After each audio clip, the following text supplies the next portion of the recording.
জেনেছেন শরীফ ওসমান হাদি একজন তরুণ, একজন যুবক, দেশকে ভালোবাসে এবং সে একজন নামাজি, দিন এবং ইসলামের মৌলিক বিধানগুলির প্রতি গভীর শ্রদ্ধা, ভালোবাসা, ব্যক্তিগত জীবনে আমলও আছে এই পরিমাণ।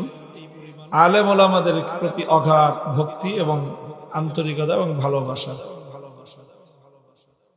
এই হলো তার মোট অপরাধ। যা যা অপরাধ তার থাকতে পারে, দেশকে ভালোবাসা তার প্রথম অপরাধ, ইসলামের প্রতি তার মমতা দ্বিতীয় অপরাধ, আর আলেম ওলামাদের প্রতি সম্মান এবং ভক্তি, তাদের প্রতি একটা আনুগত্য, এটা হলো তার 3 নম্বর অপরাধ। এই অপরাধগুলির কারণে তাকে হত্যা করার জন্য ভয়ঙ্কর একটা আক্রমণ তার উপর পরিচালিত হয়েছে। সন্ত্রাসীরা তাকে গুলি করেছে।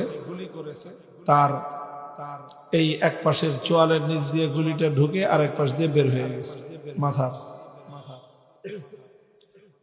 তো এই ভয়াবহ এই দুঃসংবাদ পাওয়ার পরেই আমিও ছুটে গিয়েছিলাম ঢাকা মেডিকেল কলেজ হাসপাতালে। সর্বশেষ অবস্থা খুবই আশঙ্কাজনক।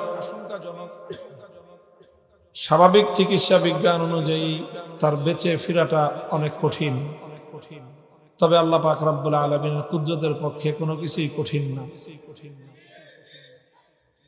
তবে ফিরতেও অনেক বড় রকমের ধকল যাবে। আমরা দোয়া করি